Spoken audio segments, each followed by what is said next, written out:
Assalamualaikum warahmatullahi wabarakatuh. Saya Ratna Hovifah, MPM 19-20-298. Saya berperan sebagai komunikan.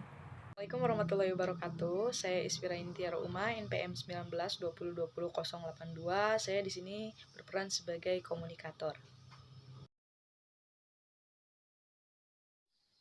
Assalamualaikum Ispi, bagaimana kabarnya? Alhamdulillah, Nah, baik. Gimana kabar kamu juga? Baik kan? Alhamdulillah baik. Sudah lama ya kita tidak bertemu. Alhamdulillah sekarang kita ada kesempatan untuk berkomunikasi. Walaupun dengan keterbatasan seperti ini hanya bisa berkomunikasi lewat online saja. Iya, alhamdulillah banget ya, Nak. Walaupun kita sering ketemu di forum-forum perkuliahan, tapi kita jarang seintens ini untuk membicarakan sesuatu hal gitu ya, Nak. Ya benar banget.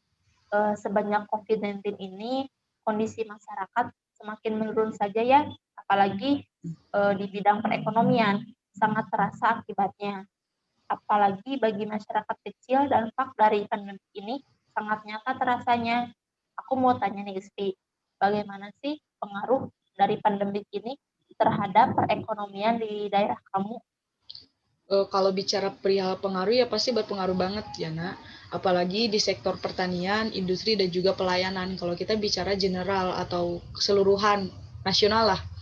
Kalau misalnya bicara di daerah aku, hampir sebagian masyarakat di sini kan bisa dikatakan sebagai masyarakat atau kaum-kaum urban yang mereka datang ke kota-kota besar untuk nyari kerjaan gitu. Dan menghidupi keluarga mereka masing-masing. Sedangkan kan untuk sekarang ini di era pandemi COVID-19, semua hal ini serba dibatasi ya, termasuk juga tenaga kerja yang terpaksa perusahaan atau lembaga terkait itu memulangkan atau mengambil tindakan PHK untuk para karyawan atau pekerjanya. Sedangkan juga kan di sini masyarakat aku kebanyakan juga termasuk ke pekerja lepasan atau proyekan. Mereka juga dipulangkan karena memang tidak ada job sama sekali. Ya otomatis mereka ini tidak memiliki penghasilan untuk menjalankan perekonomian di keluarganya gitu. Nah, Ya, ya. Lalu imbas yang paling besar sudah pasti kan terasa oleh masyarakat menengah ke bawah. Apakah ada peningkatan kemiskinan akibat dari pandemi ini? tentulah. Bahkan kalau kita bicara perihal imbasnya itu tidak hanya masyarakat kecil, menengah kecil gitu, tapi juga di sini masyarakat menengah ke atas juga pasti merasakan pergolakan ekonomi yang terjadi gitu. Nah, kalau bicara perihal kemiskinan di daerah aku nggak terlalu expert atau ahli di bidang ini, tapi kalau misalnya aku bicara perihal data yang ada di BPS, kemiskinan itu memang meningkat sebanyak 0,56% menjadi 9,78% atau setara 26,42 juta jiwa, meningkat sebanyak 1,63 juta jiwa terhadap September. Jadi perhitungannya dari Maret 2009 Maret 2020. Dan kamu tahu nggak, Nak, ternyata peningkatan kemiskinan ini terjadi di perkotaan dan juga pedesaan juga loh. Oh, gitu ya. Tapi yang menjadi penyumbang terbesar ini adalah pedesaan sebanyak 12,82%. Dengan perhitungan batas garis kemiskinan itu sebanyak 2.118.000 per rumah tangga. Nah, ternyata juga Jakarta itu menjadi provinsi penyumbang kemiskinan terbesar loh, Nak. Keren kan? Oh, sangat terasa sekali ya dampak dari pandemi ini.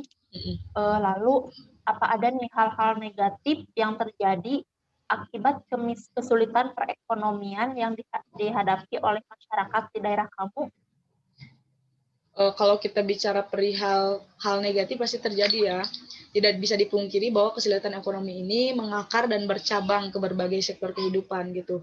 Yang bersinggungan dengan hal-hal negatif tentunya. Misalnya itu meningkatnya kriminalitas akibat tuntutan ekonomi yang terjadi gitu di masyarakat saat ini. Terus juga kekurangan gizi akibat kurangnya asupan makanan atau makanan yang bergizi untuk para anak ataupun keluarga yang terkait gitu. Terus juga yang paling disoroti itu meningkatnya anak putus sekolah, tapi saat ini kan tidak transparan terlihat gitu ya, nah karena kita kan sekarang dibatasi untuk persekolahan itu. Oh iya ya benar sekali.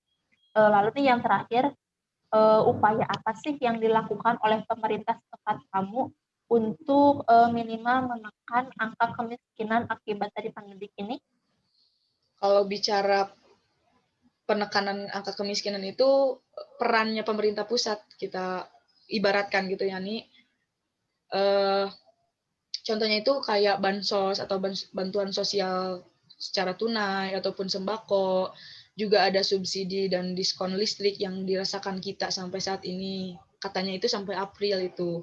Terus juga ada BLT desa, ada juga subsidi gaji dan juga pesangon tambahan untuk para karyawan yang terkena PHK dan juga membantu pengembangan UMKM gitu. Kalau misalnya perihal fokusnya di daerah aku, itu cuma sekedar penyaluran atau distribusi bantuan pusat ke orang-orang yang membutuhkan gitu. Nah,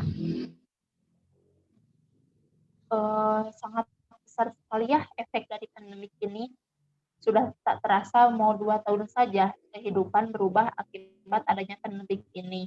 Semoga saja pemerintah bisa lebih kooperatif dalam menangani permasalahan yang terjadi di masyarakat dan bisa lebih memperhatikan lagi perekonomian masyarakat kecil.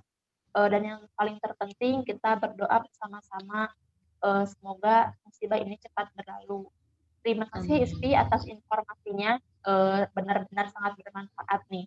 Semoga kita ada kesempatan untuk bisa berbincang-bincang kembali. Oke, makasih kembali nak. Assalamualaikum. Waalaikumsalam.